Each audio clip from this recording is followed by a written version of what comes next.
جی السلام علیکم. میں کیسر نواز ہوں. ہمارے ساتھ ایک دوست ہیں ہمارے لالکا صاحب.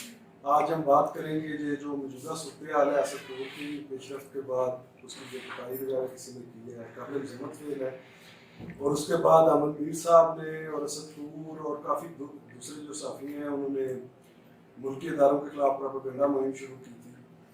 تو اس پہ آج ہم بات کریں گے کہ آخر یہ جو طریقہ کار ہے ان کا اداروں کے خلاف بولنے کا بغیر ثبوتوں کے عرضہ سرائی کا, اس کی وجہ بیسیکلی کیا ہے, جو ہو رہا ہے یہ کیوں ہو رہا ہے. تو سب سے پہلے تو میں یہ بتانا چاہوں گا کہ ہمارا جو مین اسٹریم میڈیا ہے اس کا جو بزنس ماڈل ہے بیسیکلی وہی فلاپ ہے.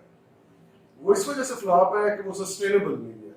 اس کے پیچھے صرف ایک ہی طریقہ کار تھا, سرکاری اشتہارات لیں, بڑے اینکرز کو کھلائیں, جو جرنلسٹ ہیں فیلڈ کے, جو رپورٹرز ہیں جنہوں نے نیچے سے خبر لانی ہوتی ہے ڈھونڈ کے, ان کو تنخواہیں بھی نہیں ملتی تھیں, سیلریز بھی نہیں ملتی تھیں. اینکرز ان کی خبر بیچ کے ٹی وی پہ بیٹھ کے خود ملینز کما رہے ہوتے تھے اور گورنمنٹ کی واہ واہ ہو رہی ہوتی تھی. بیسیکلی یہ ماڈل تھا. کوئی سیٹ دے دیتا ہے تو کوئی سیٹ کی واہ واہ شروع ہو جاتی ہے, سارا دن اس پہ پروگرامز ہوتے رہتے ہیں. گورنمنٹ دے دیتی ہے اشتہار تو پھر اس کی سارا دن پروپیگنڈا شروع ہو جاتا ہے. اب جب سے خان صاحب کی گورنمنٹ آئی ہے سرکاری اشتہارات میں بہت ہی زیادہ نمایاں کمی ہو گئی ہے. اس کی ایک وجہ تو ریالٹی بیسڈ ہے, وہ یہ ہے کہ ڈیجیٹل میڈیا کا دور ہے, اس نے اپنا سر اٹھایا ہے. سوشل میڈیا ہے, اپنا یوٹیوب ہے, لوگوں کے پاس انفارمیشن کی ایکسیس جو ہے وہ زیادہ ہو گئی ہے. اب خبر سوشل میڈیا پہ پہلے آ جاتی ہے مین اسٹریم میڈیا سے. تو ایک تو وجہ یہ ہے. دوسری وجہ یہ ہے کہ خان صاحب کا ایک اصولی موقف یہ تھا کہ عوام کا پیسہ جو ہے وہ اس طرح ضائع نہیں کرنا چاہیے سرکاری اشتہارات کی مد میں. پھر ان کو بیرونی سفر کروائے جاتے تھے, تحفے, تحائف, عمرے, حج, علاقوں میں ان کے ششکے جو اپنے ہوتے تھے وہ علیحدہ ہوتے تھے. ہر صحافی اپنے علاقے کا ایک قسم کا ڈان ہوتا تھا. یہ بہت کم لوگوں کو پتہ ہے. یہ جو پرنٹ اور سوشل میڈیا کے ٹائکانز ہیں, سوشل میڈیا کے مین اسٹریم میڈیا کے, الیکٹرانک میڈیا کے, یہ جو ٹائکانز ہیں صحافی, ان لوگوں کا اپنے علاقوں میں بڑا ششکا ہوتا تھا. اپنے جو سرکلز ہیں ان کے سوشل, ان میں یہ ایک کام کسی کا جائز آئے نجائز آئے آؤٹ آف دی وے جا کے کروانا ان کے لیے مسئلہ ہی کوئی نہیں ہوتا تھا. ایک فون کیا کسی سیاستدان کو, کسی بیوروکریٹ کو, ان کے مسئلے حل ہوتے تھے. یہ اتنے ویل کنیکٹڈ اور ویل نیٹڈ مافیا تھا جو یہ 2-3 سالوں میں دبل گھوس ہوا ہے. یہ ایسے نہیں چیز ہے. اس کے پیچھے ایک بہت بڑی وجہ ہے, وہ کمرشل وجہ ہے. ان کے اب اس طرح سفارشیں نہیں ہے, سفارش کلچر ان کا ختم ہو گیا ہے. پیسے کی طرف سے ان کی ساکھ نیچے بیٹھ رہی ہے, ریٹنگ نیچے جا رہی ہے, عوام ان کو دیکھنا بند ہو گئی ہے. اب میں ایک مثال دیتا ہوں آپ کو کہ ان کو جو پروٹوکول, اور جیسے اسما شرازی ہیں, ان کو آج عمرے کروائے گئے اور وہ اس کا کیسے دفاع کرتی رہی تھی. ان کو جو پروٹوکول ملتا تھا سرکاری پہ وہ الگ سے ہوتا تھا. وہ ایسے لگتا تھا کہ جیسے کوئی عوام کا کوئی نمائندہ آ گیا, کوئی منسٹر آ گیا, منتخب ہوا, جس کو کتنا پروٹوکول دیا جا رہا ہے. منسٹر دوسری صفوں میں بیٹھے ہوتے تھے, یہ جو صحافی چگادڑ ہیں یہ پہلی صفوں میں بیٹھے ہوتے تھے. اور ان کا زوال ہونا اس وقت شروع ہوا ہے جب ڈیجیٹل میڈیا پمپنگ ہونا شروع ہوا ہے, سوشل میڈیا وائبرنٹ ہوا ہے. اب ان کے خلاف ریبٹل اسی وقت آ جاتا ہے, فیکٹ چیکس آ جاتے ہیں, اس کے بعد فیک نیوز کو اسی وقت کاؤنٹر کر دیا جاتا ہے, کرب کر دیا جاتا ہے. کیمرہ پہ پریشر پڑ رہا ہوتا ہے. گورنمنٹ کو لوگ ڈیلی جو ہے گورنمنٹ ہینڈلس کو ٹیگ کر رہے ہوتے ہیں کہ یہ فیک نیوز ہے, اس کے خلاف کچھ کریں, اس کے خلاف کچھ. ان کی کریڈیبلٹی ہٹ ہوئی ہے. سب سے بنیادی چیز جو ہے کریڈیبلٹی ہٹ ہونے سے لوگوں نے ان کو دیکھنا بند کر دیا ہے. جب دیکھنا بند کیا ہے ان کی ریٹنگ نیچے آئی ہے. ریٹنگ نیچے آئی ہے تو آلریڈی جس کو سرکاری اشتہارات ہی نہیں مل رہے ادارے کو, اس کو مالک سارے ہونے شروع ہو گئے. انہوں نے کئی بڑے بڑے صحافی آپ کے سامنے اطلاع سے یوٹیوب پہ آ گئے اور بے شمار آ رہے ہیں. لائن لگے گی ایک. اس کی وجہ یہ ہے کہ یہ خود کو ابو دی میرٹ سمجھتے تھے کہ ہم اتنے پرانے ہیں ہمیں کوئی ہلا نہیں سکتا. اب آپ دیکھ لیں یوٹیوب وغیرہ پہ چھوٹے چھوٹے بچے ہیں, میں کہہ رہا ہوں کہ ان کے سامنے ہیں 2 سال 4 سال سے آئے ہیں اور انہوں نے سب کچھ سارا کچھ لپیٹ کے رکھ دیا ہے کریڈیبلٹی کے حساب سے. اور دوسری چیز جو ہے میں یہ کہنا چاہوں گا کہ اگر یہ اب بھی سمجھتے ہیں کہ ہماری ورتھ زیادہ ہے، ہمارے ساتھ زیادتی ہو رہی ہے، اسٹیٹ ہمیں مینیپولیٹ کر رہی ہے، گورنمنٹ فاشزم دکھا رہی ہے، تو مجھے صرف یہ بتا دیں کہ یوٹیوب پہ جب ان کے اپنے چینل بنے ہوئے ہیں ان کے کتنے سبسکرائبرز ہیں، ان کتنے وائرل ہوتے ہیں ان کے ویڈیوز، ان کتنے لائکس ان کو ملتے ہیں بنسبت ان کے جو بھی ان کے سامنے کل کے بچے ہیں، دو چار سال سے آئے ہیں، اور ان کے ساتھ اپنا کمپیریزن کر کے دیکھ لیں۔ میں ایک چھوٹی سی مثال دیتا ہوں، صدیق جان ہے، ابکار ملک ہیں، اور بے شمار دوست ہیں، اپنے چیمہ صاحب ہیں، بڑیش صاحب ہیں، اس کے علاوہ اور بھی بے شمار دوست ہیں، ان کے چینلز کو دیکھ لیں، احمد میر کو دیکھ لیں، طلعت حسین کو دیکھ لیں، اور خود فیصلہ کر لیں کہ عوام کس کے ساتھ ہے۔ اب یہ نہ کہیں کہ اس میں بھی دھاندلی، اس کے پیچھے بھی اسٹیبلشمنٹ ہے، یہ بھی آئی ایس لائکس بھی آئی ایس دلوا رہی ہے، سبسکرائبر بھی جو ہے چینلز کے وہ آئی ایس پی آپ دلوا رہی ہے۔ نہیں سر، اس کے پیچھے مین وجہ آپ کی اپنی کریڈیبلٹی ہے، آپ کی اپنے کرتوت ہے۔ اب جو حامد میر والا جو سچویشن چل رہی ہے اس پہ لڑکا صاحب جو ہے وہ اپنا تجزیہ دیں گے۔ تھینک یو کیسر۔ یہ پچھلے 2-3 دن سے جو طوفان بدتمیزی اٹھا ہوا ہے اور جس طرح کی زبان اداروں کے خلاف ان کی فیملیز کے خلاف استعمال ہوئی، میں حامد میر کے بیک گراؤنڈ کے بارے میں تھوڑا بہت آپ لوگوں کو بتاتا چلوں کہ آپ نے خود گیج کرنا ہے کہ یہ کتنے فکری بددیانت ہیں، کتنے جھوٹے ہیں، کتنے منافق ہیں، ڈویل فیس لوگ ہیں۔ لال مسجد سے میں شروع کرنا چاہوں گا۔ یہ حامد میر وہ بندہ تھا جس نے سب سے زیادہ کیمپین کی اور ریاست کو تانے دے دے کر کیمپین کی کہ جی آپ ان کے خلاف آپریشن کیوں نہیں کر رہے، آپ ان کو کیوں نہیں مار رہے، یہ اسلام آباد کیپٹل میں بیٹھے ہوئے ہیں، مغربی دنیا کو یا عالمی دنیا کو ہمارا امیج اچھا نہیں جا رہا، ریٹ چیلنج ہو رہی ہے، بہت زیادہ اس نے اس کے اوپر واویلا کیا۔ اور جو ہی پریزیڈنٹ مشرف نے لال مسجد کے خلاف آپریشن شروع کیا اور یہ بالکل ہی بدل گیا، اس نے اپنے ٹی وی پروگرام میں بیٹھ کے جی مسلمانوں کو مار رہے ہیں، اس نے یہ والا بیانیہ بنانا شروع کر دیا، اور ایک جو فضا تھی گورنمنٹ کے خلاف یا ریاست کے خلاف وہ عوام کو اس نے متنفر کرنا شروع کر دیا۔ یہ اس بندے کا کردار ہے۔ مشرف کے دور میں لال مسجد سے تھوڑا سا پہلے چلے جاتے ہیں، جب نواز شریف کی گورنمنٹ ختم کی اس نے، تو اس نے ایک کالم لکھا تھا جس کا عنوان تھا پھانسی دینا ضروری، جس میں اس نے باقاعدہ یہ دعویٰ کیا اور مطالبہ کیا کہ نواز شریف کو پھانسی ہونی چاہیے، اور اس کی یہ وجوہات ہے۔ یہی حامد میر جو ہے 2013 میں فاسٹ فارورڈ چلے جاتے ہیں، اس نے 2013 کے الیکشن کے بعد اس کا پروگرام آن ریکارڈ ہے، ہمارے پاس ایک بہت لمبی تھریڈ ہے اس کے بارے سے جو کیسر نے اپنے ہینڈل میں ایک روح سے چھاپی ہے، جس میں تقریباً 113 کے قریب ٹویٹس ہیں، اور جس میں پکٹوریل اور ویڈیو گرافکس کے ذریعے اس کی ساری چیزوں کو بے نقاب کیا گیا۔ وہاں پہ اس نے کہا کہ جی میری سافتی زندگی میں اتنی دھاندلی نہیں ہوئی جتنی 2013 کے الیکشن میں دھاندلی ہوئی تھی۔ اور جب یہ سارا کچھ ہو گیا، عمران خان نے سارے ایونیوز جو ہیں وہ گیا، وہاں پہ پارلیمنٹ میں گئے، سپریم کورٹ میں پہلے انہوں نے پٹیشن کی، الیکشن کمیشن میں گئے، کہیں سے سنوائی نہ ہونے کے بعد انہوں نے اسلام آباد میں دھرنا شروع کیا، اور دھرنے کے دوران اس بندے نے یہ بیانیہ بنایا کہ یہ دھرنا فوج کی حمایت پہ ہو رہا ہے۔ اب 2013 میں یا تو یہ فیصلہ کر لیں کہ دھاندلی فوج نے کروائی تھی، اور پھر 2013 کے الیکشن کے بعد جو دھرنا فوج نے، اب یہاں ایک چیز فوج نے کروا سکتی، یا تو دھاندلی کروائی ہوگی فوج نے یا دھرنا کروایا ہوگا۔ یہ ان کی آپ فکری بددیانتیاں چیک کرتے رہے، یہ ون بائی زیادہ نہیں ہے، ان کا تو بہت مواد ہے، میں چیدہ آپ کو جو آپ کے ذہنوں میں بھی ہوں گے وہ باتیں میں آپ کو بتا رہا ہوں۔ اس نے 2017 میں آن دا ریکارڈ ٹی وی میں اس کی ویڈیو موجود ہے، اس نے کہا کہ نواز شریف کے وزراء مجھے کہتے ہیں کہ نواز شریف جو ہے وہ چور ہے، بہت بڑا چور ہے۔ اور پھر یہی بندہ جب وہ نائل ہوا تو اس کی اس نے وکالت کرنا شروع کر دی، اور وکالت بھی کس طرح کی کہ اس نے 2019 میں بھی یہ بیانیہ بنانا شروع کر دیا نون لیگ کے ساتھ مل کے کہ 90 کی دہائی والا نواز شریف اور تھا، 2019 والا نواز شریف اور ہے، اس کو اب یہ لندن بھیجیں گے تو بھی یہ نہیں جائے گا۔ ایسے یہ اس طرح کی باتیں یہ کرتا رہا ہے, یہ لکھتا رہا ہے, یہ آن دا ریکارڈ چیزیں ہیں جو میں آپ کو بتا رہا ہوں.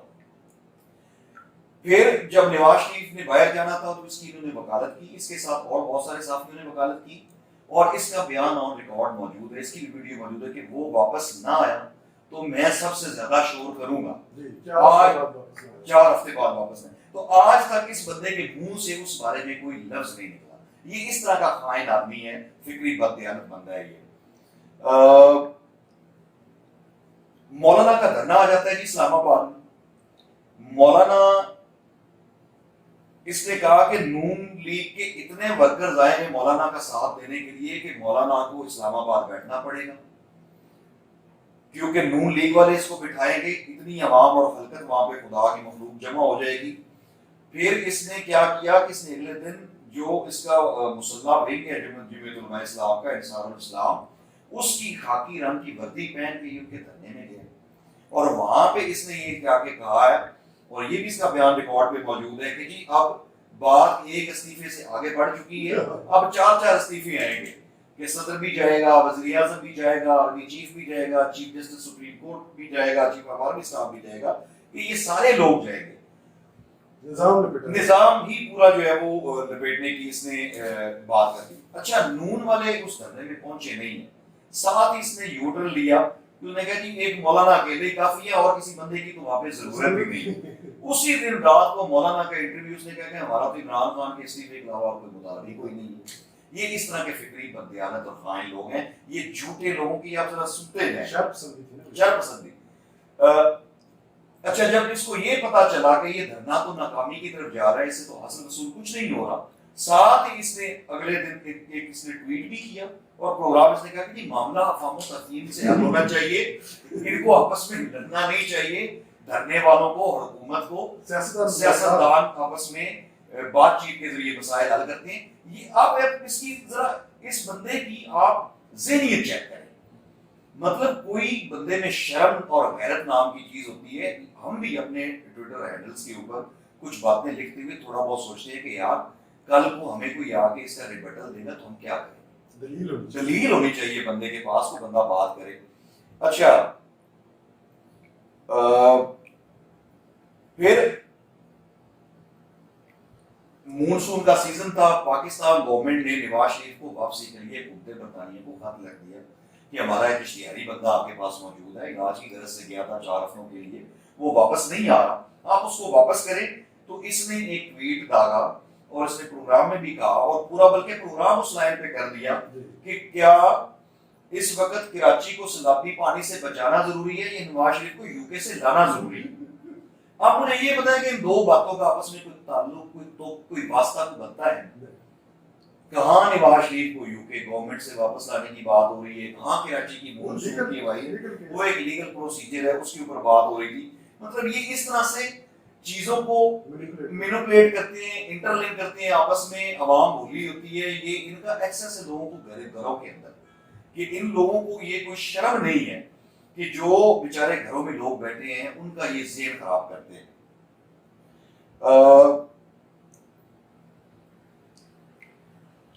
اچھا, پھر اس نے جب کرونا شروع ہوا, یہ ایسا فکری بددیانت اور خائن آدمی ہے, یہ وہ جھوٹا شخص ہے کہ اس نے نمرود کا لنگڑا مچھر کے نام سے ایک باقاعدہ کالم لکھا جس کے اندر اس نے پرائم منسٹر عمران خان کو ضدی, ہٹ دھرم, انا پرست اور اس طرح کے القابات سے پکارا, اور اس نے کہا ہے کہ اس کی ہٹ دھرمی اور ضد کی وجہ سے ملک تباہ ہو جائے گا. اس نے یہ پورا ایک کالم لکھ دیا اور عمران خان کو اس نے نمرود اور فرعون سے تشبیہ دی. اس بندے نے, آپ اس بندے کی آپ میں تو کہوں چیک کرتے جائیں کہ یہ کس طرح کا. اچھا, ایک طرف یہ کہتے ہیں کہ جی عمران خان جو ہے وہ کٹ پتلی, عمران خان کچھ کر نہیں سکتا, جو کچھ کرا رہی ہے فوج کرا رہی ہے. دوسری طرف وہ کسی کے اندر اس نے لکھا کہ وہ کسی کی بات نہیں سنتا. مطلب کسی ایک طرف رک جائے یار, فسطائیت پسند ہے, کسی کی سنتا مانتا نہیں. بھئی ایک بات پہ قائم رہ جائے, یا تو وہ سلیکٹڈ ہے, کٹ پتلی ہے, تو یہاں وہ سب کا باپ ہے, ٹھیک ہے نا, تو کوئی ایک بات کرے. جب یہ ان کو جب بھی سوٹ کرتا ہے تو یہ کرتے ہیں کہ جی اب یہ فسائد پسند ہے, اب اس وقت نہیں جی یہ سلیکٹڈ والا بھی آدمی. میں اس میں ایڈ کرنا چاہوں گا کہ جب کورونا کا ایشو چل رہا تھا پچھلے سال, تو آرمی کی طرف سے بھی ایک اسٹینڈنگ تھی یا پرپوزل کہہ لیں, ان کا سجیشن یہ تھا کہ لاک ڈاؤن ہونا چاہیے. تو اس پہ D G I S P R نے ایک پریس بریف کی تھی.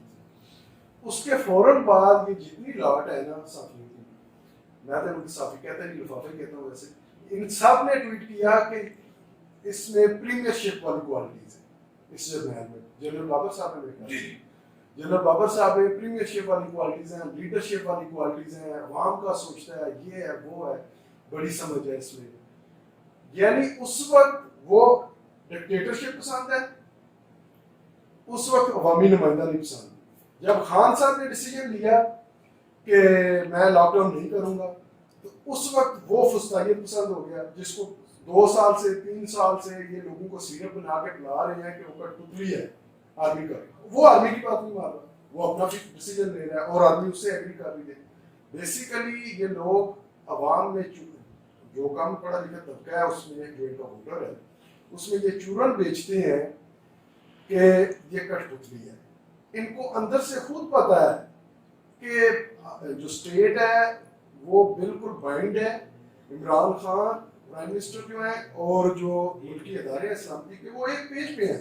کنسسٹنٹلی ایک پالیسی چلی آ رہی ہے. ابھی تھوڑے دن پہلے احمد میر نے جو وہ نعرے بازی کی ہے اس میں اس نے کہا جی کہ یہ اسرائیل کی وکالت کر رہے ہیں سفارتکاری کے ایونیوز کھولنے کے لیے, کشمیر پہ سودا کرنے کے تلے ہوئے ہیں. ایسے تو کوئی اسٹیٹ کی اسٹینڈرڈ ہی نہیں. خان صاحب نے بینگ اے پرائم منسٹر کتنی دفعہ بولا ہے, یا تو پھر یہ مان لیں کہ فوج خان صاحب کے تابع ہے, یا پھر یہ ہمیں صاف بتائیں کہ جو ہے خان صاحب جو ہے وہ پپٹ پرائم منسٹر ہے. کسی ایک بات پہ تو ٹھیک ہے, جہاں ان کو جو سوٹ کرتا ہے وہاں پر وہ لائن ان کو ٹو کر کے دے دیتے ہیں آگے, اور آگے اب جو خریدنے والے ہیں ان پہ بھی آفرین ہے. یہ جو آپ نے بات کی اس میں میں تھوڑا سا آپ کو ایک بڑی انٹرسٹنگ فیکٹ ہے کہ 2019 میں اس نے این آر او کے حوالے سے ایک شرلی چھوڑی. وہ کہتا ہے کہ جی نواز شریف کی فیملی کے نزدیکی لوگ پرائم منسٹر صاحب کو بذریعہ واٹس ایپ اور مختلف طریقوں سے روابط کر رہے ہیں کہ نواز شریف اور فیملی کو این آر او دیا جائے. اچھا, ساتھ ہی اس نے ایک اور بیانیہ جو ہے وہ ایک گولا داغ دیا کہ اسٹیبلشمنٹ نواز شریف سے این آر او مانگ رہی ہے اور وہ دے نہیں رہا ان کو. مطلب یہ اب آپ طریقہ چیک کریں کہ ایک طرف جو ہے نواز شریف کی فیملی این آر او مانگ رہی ہے, دوسری طرف اسٹیبلشمنٹ این آر او مانگ رہی ہے, وہ ان کو این آر او دینا نہیں چاہ رہے. اچھا, 2020 کا بجٹ آیا, اس بندے نے یہ بڑے شد و مت سے یہ کیمپین کی کہ جی بجٹ پاس نہیں ہوگا, حکومتی ارکان ٹوٹ چکے ہیں, گورنمنٹ کے پاس نمبرز نہیں ہیں, بجٹ پاس نہیں ہوگا, حکومت عملی طور پہ ختم ہو چکی ہے. جبکہ 2020 کا بجٹ پچھلے 2019 والے بجٹ سے زیادہ نمبر سے پاس ہوا. یہ بھی ہم نے ایک فیکٹ دیکھا. پھر 2019 میں جنگی ایکسرسائز بھی جب انڈیا اور پاکستان کا وہ سارا سلسلہ بنا, تو انڈین چینل پر بیٹھ کے اس بندے نے یہ ہرزہ سرائی کی کہ پاکستانی فوج جو ہے وہ جنگی مشقیں کر رہی ہے, ڈرا رہی ہیں. مجھے یہ لگتا ہے کہ یہ ہمیں یعنی کہ پاکستانی عوام کو جو ہے وہ ہراساں کر رہی ہے بجائے کہ انڈیا کو. یہ انڈین چینل پہ بیٹھ کے یہ باتیں کر رہا تھا بندہ. پھر یہ ماما قدیر کی بہت بڑا یہ وکیل تھا. ماما قدیر وہ بندہ ہے جس نے مودی سے ہتھیار مانگے, جس نے کھلم کھلا پاکستان کے 2 ٹکڑے کرنے کی بات کی ہے, پاکستان کے وہ آئین اور قانون کو کہتا ہے میں مانتا ہی نہیں ہوں. یہ ماما قدیر اس بندے کا ہیرو, ساتھ یہ آئین اور قانون کے رکھوالے بھی بنتے ہیں. اچھا, اس کے اوپر جب حملہ ہوا, پوری کیمپین رن کی گئی, اس کو گولی لگنے کے فوراً بعد ہم نے اپنی وٹنس ہے اس چیز کے کہ 2 دن مسلسل D G I S P R کا نام لے کے D G I S I کا انہوں نے کیمپین کی. جب اس کے فیکٹس فگر سامنے آئے, اس کی انویسٹیگیشنز ہوئی, تو باقاعدہ جیو کو غیر مشروع معافی مانگنی پڑی, ریٹن اپولوجی کرنی پڑی, ٹی وی کے اوپر بھی دینا پڑا, فرنٹ پیج کے اوپر پورے پیج کی اپولوجی کو چھاپنی بھی پڑی. اس کے باوجود بھی یہ لوگ ابھی تک باز نہیں ہیں. ان لوگوں کی جو آپ کہہ رہے ہیں کہ جھوٹ ہے, یا ان لوگوں کے یہ جو دو نمبری ہیں, یہ ختم ہونے کا نام نہیں لے رہے.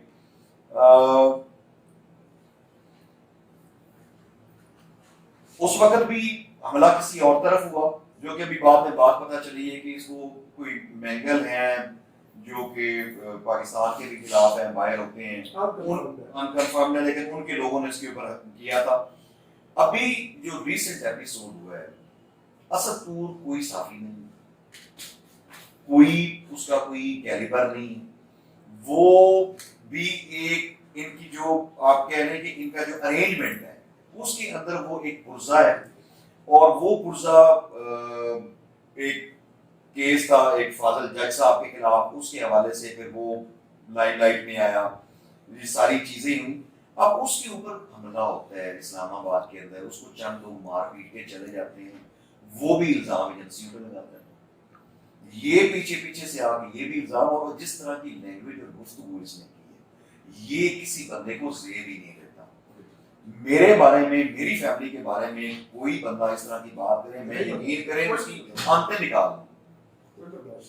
اب اگر, اور میں کہتا ہوں کہ اس کے بعد, اس حضرہ سرائی کے بعد, بکواس کے بعد, اگر اس کے خلاف ایجنسیاں کسی قسم کی کارروائی کرتی ہیں تو یہ جسٹیفائڈ ہوگی. غیرت مند بندے کو کرنی یہ چاہیے. ان لوگوں کو زمینی ہونے کو آ رہی, نکالا اس کو جیو نے الزام پھر ایجنسیوں کے اوپر. وہ کنفرم بھی کر چکے ہیں کہ ہمارا گورنمنٹ کا کوئی پریشر نہیں ہے. عمران خان تو ویسے اس چیز کے خلاف ہے. اگر عمران خان نے پریشر ڈالنا ہوتا ان میڈیا ہاؤسز کے اوپر, تو آج تک یہ جتنے روزانہ صبح حکومت گرا کے رات سونے تک, حکومت گرا کے سوتے ہیں, صبح پھر وہی ٹی ٹی راگ اپنا شروع کر دیتے ہیں.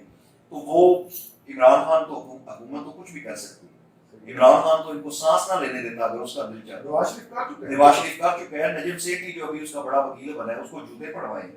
یہ خود کہتا تھا احمد میر کے جی نواز شریف کے لندن میں فلیٹس ہیں لیکن ہم بات نہیں کر سکتے, ہمیں وہ جوتے مارتے ہیں. نوکری سے اس کو نکلوایا. بالکل ایسے ہی. یہ آزادی اظہار کا وہ چیمپئن ہے کہ جیو کے ملازمین کو 6 مہینے تنخواہیں نہیں ملتی تھی. ان لوگوں کے منہ سے کبھی آج تک ایک لفظ نہیں نکلا. یہ ہمارے ساتھی کولیگز ہیں, آپ ان لوگوں کی اپنے سیٹ سے پوچھیں کہ تنخواہیں نہیں دیتی. یہاں پہ میر شکیل کے دھندے کو مسئلہ بنا ہے. اس کے پروگرام کی ریٹنگز گر گئی ہیں. ان کی جیسے ہم نے شروع میں بالکل جو باتیں کی کہ ان کی کریڈیبلٹی ختم ہو گئی, ان کے پروگرامز کی ریٹنگز گر گئی. یہ برڈن بن گئے اپنے اداروں کے لیے, اپنے سیٹوں کے لیے.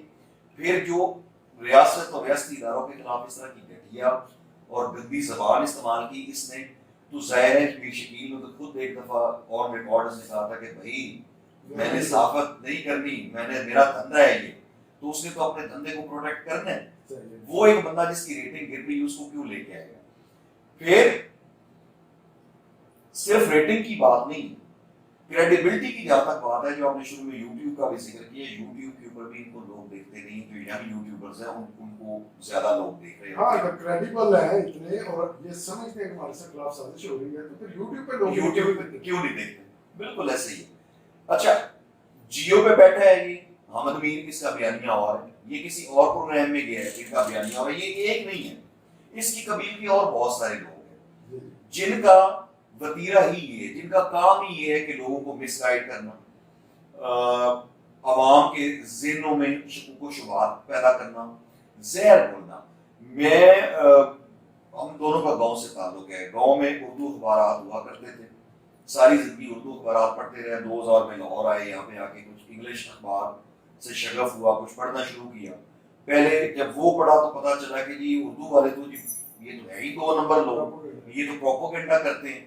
اچھا جب سوشل میڈیا آیا تو سوشل میڈیا کے ذریعے میں پتا چلا کہ یہ اردو اور انگلش دونوں ہی 2 نمبر ہیں, ان کی کوئی کریڈیبلٹی نہیں ہے. یہ تو سارے یہ تو بکاؤ ہیں, یہ تو لوگوں کے اپنے ویسٹڈ انٹرسٹ کے اوپر لوگوں کا بیانیہ بناتے ہیں. ان کے پاس نہ کوئی اپنی خبر ہے, نہ کوئی انویسٹیگیشن جرنلزم ہے, نہ کوئی فیکٹ فائنڈنگ ان کا کوئی میکانزم ہے. کسی چیز کے حوالے سے ان کے پاس کوئی آپ کہہ رہے ہیں کہ گراس روٹ کے. اور ان کی خوش قسمتی یہ تھی کہ میڈیا ہاؤسز بن گئے, الیکٹرانک میڈیا آ گیا, چینلز بن گئے, یہ جتنے کالم نگار تھے انہوں نے اٹھا کے اینکر بنا دیا. نہ ان کی کوئی ٹریننگ ہے, نہ ان کے پاس کوئی ڈگری ہے, نہ ان کو پروگرام کرنے کی تمیز ہے. انویسٹیگیشن والی بات سے مجھے یاد آ گیا ایک ٹویٹ, یہ فخر درانی ہے, ایک دی نیوز کے انویسٹیگیٹو جرنلسٹ ہیں. انہوں نے 2017 میں آئی تھنک 27 ستمبر کو ایک ٹویٹ کیا تھا. انہوں نے کہا تھا کہ عمران خان کو امت مسلمہ کا لیڈر کہنا بہت بڑی زیادتی ہے. امت مسلمہ کا لیڈر ہوتا ہوگا جب وہ اسرائیل کے خلاف بولے گا. انٹرسٹنگلی اس سے ایک دن پہلے 26 ستمبر کو خان صاحب نیو یارک میں تھے. تو انہوں نے ایشین سوسائٹی لائیو, میرے خیال سے نیو یارک ہے یا واشنگٹن ہے, ان دونوں میں سے کوئی. ایشین سوسائٹی لائیو میں کسی نے پوچھا تھا اسرائیل کے حوالے سے, تو خان صاحب نے نا وہ قائد اعظم رحمۃ اللہ علیہ کا نا ایک کال جو تھا وہ کوٹ کیا. انہوں نے کہا کہ جب تک جسٹ سیٹلمنٹ نہیں ہو جاتی سولوشن کی, فلسطین کو اپنا حق نہیں مل جاتا, ان کو اپنا گھر نہیں مل جاتا, ہوم لینڈ نہیں مل جاتا, اس وقت تک پاکستان اسرائیل کو کبھی تسلیم نہیں کرے گا. یہ دورانی کی ٹویٹ سے ایک دن پہلے کی سٹیٹمنٹ ہے. یعنی ملک کا پرائم منسٹر بول رہا ہے, اور جو انویسٹیگیٹو جرنلسٹ ہے اس کو یہ بھی نہیں پتا کہ ملک کے پرائم منسٹر نے کل اسرائیل پہ کیا سٹیٹمنٹ دی ہے. اگلے دن وہ کہہ رہا ہے کہ اس نے آج تک اسرائیل کے خلاف سے بولا. اچھا, یہاں پہ اور بڑی ایک انٹرسٹنگ چیز جو آپ کی یہ بات کرنے سے میرے ذہن میں آئی ہے کہ اگر ہم یہ اسد طور اور یہ سارا ہم یہ سلسلہ دیکھیں تو مجھے جو ایک بات سمجھ آتی ہے کہ U N H C R کے اندر ایک ریزولوشن پاکستان نے پیش کی فلسطین کے حوالے سے, جہاں پہ ووٹنگ ہوئی, اور اس کے اوپر انہوں نے کہا کہ جی وار کرائمز کے حوالے سے انویسٹیگیشنز کی جانی چاہیے اسرائیل کے خلاف. اور یہ ایک بہت بڑی سفارتی کامیابی تھی. پاکستان کی کوششوں سے جنگ بندی بھی ہوئی وہاں پہ, پاکستان بڑے فور فرنٹ پہ یہ سارا رہا. وہ چیز اتنی پینک ہوئی کہ اس کے اوپر اسرائیلی پرائم منسٹر نے ایک پورا تھریڈ لکھا. D G ministry of foreign affairs Israel کا جو ڈی جی ہے اس نے ٹویٹ کیے اور باقاعدہ پاکستان کا نام لکھ کے کہ پاکستان جو ہے وہ شیشے کے گھر پہ رہ کے دوسروں کو پتھر مار رہا ہے. اچھا 2 دنوں کے بعد یہ ڈرامہ شروع ہو جاتا پاکستان کے اندر. یہ پاکستان کے خیر خواہ ہیں, یہ پاکستان کی بیرونی قوتوں کے خلاف بیرونی قوتوں کے اعلیٰ کار ہیں. یہ لوگ بیانیہ تو اسرائیل کے خلاف ہونا چاہیے, بیانیہ تو انڈیا کے خلاف ہونا چاہیے تھا. کہ U N H C R کے اندر قرارداد پیش ہوئی, انڈیا کے اسرائیل کو وار کرمنل قرار دینے کے لیے ایک سٹیپ انہوں نے لیا. یہی چیز ریپلیکیٹ کرنی چاہیے تھی کشمیر کے لیے بھی. بڑی پری میچور سی سٹیٹمنٹ ہے. آپ واقعی سمجھتے کہ اس اینگل پہ انویسٹیگیٹ ہونا چاہیے کہ ان لوگوں کی فنڈنگ کہاں سے ہوتی ہے؟ بالکل ہونی چاہیے, کیونکہ یہ ہم سنتے رہتے ہیں, ہر ایک کے اوپر یہ الزام لگا دیتے ہیں. عمران خان پہ ابھی تک جو ہے وہ الزام لگایا جاتا ہے, اس نے تو اپنی ساری چیزیں بھی پیش کر دی. یہ کون سی ہیں؟ آپ ان کا اگر دیکھیں, آپ ان کا بیک گراؤنڈ پیچھے جائیں تو دیکھیں, ٹھیک ہے, تو آپ ان کے دیکھیں کہ ان کا لیونگ سٹینڈرڈ کیا تھا, ان کا فیملی بیک گراؤنڈ کیسا ہے. There is always a crime behind every fortune. تو یہ ان لوگوں کے اوپر بالکل صادق آئے گی بات اگر ان کے اثاثے چیک کیے جائیں, ان کی فنڈنگز دیکھی جائیں, اندرون ملک ہو یا بیرون ملک. چلے باہر سے نہ بھی ہے, فرض کر لیتے ہیں کہ باہر سے نہیں بھی ہے ان کی فنڈنگ, اگر اندرون ملک سے بھی فنڈنگ ہے تو کیوں؟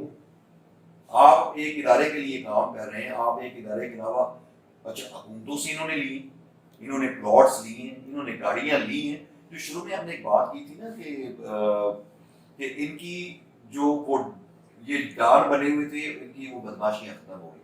آپ یقین کریں اس میں کوئی شک ہی نہیں کہ پریویس گورنمنٹ کے اندر یہ چیدہ چند صافی تھے جو پولیس افسران اور D M G Pakistan administrative services یا بڑے آفیسرز کو یہ بتایا تھا کہ ان لوگوں کے فون آنے ہم نے ان کے کام کرنے. یہ سفید کو سیاہ کہیں, سیاہ کو سفید کہیں, ان کے کام ہوتے تھے. یہ لوگوں کی سفارشیں کرواتے, ان سے پیسے لیتے. یہ سارے 2 نمبر گندے گھٹیا کام کرتے رہے. یہ سوشل سٹیٹس چھن گیا نا, سوشل سٹیٹس چھن گیا ان کے پاس. پھر ان کے جو ششکے تھے کہ پرائم منسٹر ہاؤس میں جانا, دندناتے ہوئے سارا دن وہاں پہ گزارنا, پارٹیاں ہو رہی ہیں, شاہی زرانے ہو رہے ہیں وہاں پہ. عمران خان صاحب کو کسی کو پانی کا گلاس بھی بڑی مشکل سے پلاتے ہیں. طارق جمیل صاحب نے ایک دفعہ کہا تھا کہ ٹی وی پہ جھوٹ بکتا ہے, جھوٹ بزنس بن چکا ہے. انہوں نے اپیل کی تھی تو اس پہ احمد میر صاحب نے بڑا ریئیکٹ کیا تھا کہ نام لیں. احمد میر صاحب کی اپنی ایک ویڈیو موجود ہے. احمد میر صاحب نے کہا تھا کہ اس ملک میں صحافی جو ہیں وہ 5% بھی سچ نہیں بولتے. احمد میر نے باقی 95% پہ نام نہیں لیا. یعنی یہ جو کہیں وہ جسٹیفائڈ ہے, بالکل. باقی عالم بھی نہیں کہہ سکتا ان کو. باقی میں تو اینڈ پہ یہی کہوں گا کہ میں ریاست پاکستان بلکہ میں پی ٹی اے کی گورنمنٹ سے, جو کہ گورنمنٹ نے ساری چیزیں کرنی ہوتی, میری خان صاحب سے یہ گزارش ہے, ان کی گورنمنٹ سے یہ گزارش ہے کہ یہ فیک نیوز, یہ پروپوگنڈے, اس طرح کی یہ جو چیزیں میڈیا کے حوالے سے ہو رہی ہیں, یہ گندگی ہے. اس کے اوپر خدا را کچھ قابو پانے کے لیے کچھ نہ کچھ ضرور کریں. ان لوگوں کے منہ بہت زیادہ بڑھ گئے, منہ بہت زیادہ کھل گئے ان کے, ان کو کوئی پتہ نہیں چلتا کہ ہم نے کی. اور یہ ریاستی بیانیے کے خلاف, حکومت کو تو چلے چھوڑ دیں, آپ عمران خان کو برا بلا کہہ لیں, اس کی کیبنٹ ممبرز کو برا بلا کہہ لیں, اس کی پارٹی کو برا بلا کہہ لیں, کوئی ایشو نہیں. آپ ریاست کے خلاف جا رہے ہیں, آپ ریاستی نیریٹو کے خلاف جا رہے ہیں, آپ ریاستی اداروں کے اوپر کیچڑ اچھا رہے ہیں. پچھلے 3 دن سے انڈین میڈیا جو ہے وہ حامد میر کو ابو بنا کے لگا ہوا ہے کہ نہیں ہمارا بہت بڑا کوئی ایسے پیغام ہے. ہم اس چیز کو کیا سمجھیں؟ اجمل کا صاحب کا معاملہ آتا ہے تو سب سے پہلے انڈیا میں یہ انہوں نے جیو والوں نے کیا تھا. بعد میں ہمیں تو پتا چلا کہ جی اجمل کا صاحب کا پاکستان سے کوئی تعلق ہی نہیں ہے. انویسٹیگیشنز بھی ہوئی, سارا کچھ بھی ہوا, معاملہ یونائٹڈ نیشنز تک گیا, وہاں سے تو کچھ چیز ہمیں نہیں نظر آئی. لیکن ان کا پروپوگنڈا وہ ضرور جو ہے وہ حاوی رہا اس سارے معاملے کے اندر بھی. تو یہ گورنمنٹ سے بھی ہماری گزارش ہے. دوسرا میں جو مقتدر ادارے ہیں ہمارے, ان سے بھی گزارش کروں گا کہ آپ نے جانور پالنے ہوتے ہیں تو نسلی اور خاندانی جانوروں کا انتخاب کیا کریں. یہ ہماری ان سے بھی گزارش ہے کہ آپ تو پھر سکون سے سائڈ پہ ہو کے خاموش ہو کے بیٹھ جاتے ہیں, تو ہم جیسے جو عام لوگ ہیں ہمیں آپ کے دفاع کے لیے آگے آنا پڑتا ہے. ایکچولی ان کی دفاع نہیں ہے, ہمارے ملک ہے, ہمارے بالکل صحیح ہے, بٹ وہ انڈیویجولس کی ہم اگر بات کریں تو یہ کل کو ان کو اس صف میں بٹھائیں گے تو پھر عوام کو تکلیف تو ہوگی.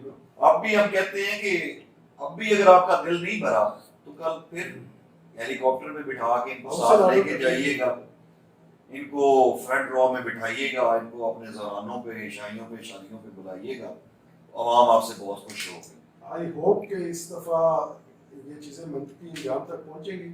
اگر وہ لوگ آئیڈینٹیفائی ہو جاتے ہیں جنہوں نے بھی ایسے طور کو تشدد کا نشانہ بنایا, وہ کیفے کردار تک پہنچے اور پھر ان لوگوں کے خلاف انویسٹیگیشن شروع کی جائے کہ یہ کہاں سے بول رہے ہیں, کون سا چینل ہے جو انہیں خبریں دیتا ہے اس طرح کی کہ آرمی اب کوئی گر رہا ہے تو وہ بھی آرمی گرا رہی ہے, کسی کو ٹھٹا لگا ہے وہ بھی آرمی گرا رہی ہے. اب کم از کم تفتیش تو ہونے دو. اگر آپ نے ایف آئی آر کٹوائی ہے تو 4 دن صبر تو کر لو, اس کے رزلٹ تو آنے دو. اگر آپ پہ الزام کوئی لگ جائے تو آپ کہتے ہیں آپ ایویڈنس دیں, آپ ثبوت دیں. اب نسیم زہرا صاحب نے آئی ٹویٹ کیا ہوا تھا کہ احمد میر صاحب کو نوکری سے نکلوانا جو ہے نا وہ زیادتی ہے. اگر ان کے خلاف کوئی شکایت تھی, ان کے لبو لہجے سے شکایت ہے, ان کے کسی اسٹیٹمنٹ سے شکایت ہے, تو آپ لیگل پروسیڈنگ کریں. تو بھائی احمد میر نے لیگل پروسیڈنگ کیوں نہیں کی؟ اصل طور کر لینا لیگل پروسیڈنگ. اچھا وہ کیسے الزام یہ فکری بددیانتی ہے, یہ فکری بددیانتی ہے. مطلب نسیم زہرا وہ خاتون ہے جو نواز شریف کی پلیٹیں گن کے اس کے خلاف کیمپین اس کے حق میں کر کے اس کو پاکستان سے باہر بھجوانے کی پوچھا, اور یہ پاکستان کے آئین اور قانون کی سرین خلاف ورزی ہوئی ہے اس ایک ایکٹ سے. یہاں پہ ایک طرف یہ آئین اور قانون کے معاملے بنتے ہیں, دوسرے ہی سانس میں یہ آئین اور قانون کی خلاف ورزی کی بات کرتے ہیں. تو ان لوگوں کا کوئی صبح دوپہر شام نہیں ہے, ان لوگوں کا کوئی وہ آپ کہہ رہے ہیں کہ مائی باپ نہیں ہے. ان لوگوں کے منہ میں جو پیچھے سے فیڈنگ آتی ہے انہوں نے آگے سے وہی بولنا ہوتا ہے. Let's conclude it. Thank you.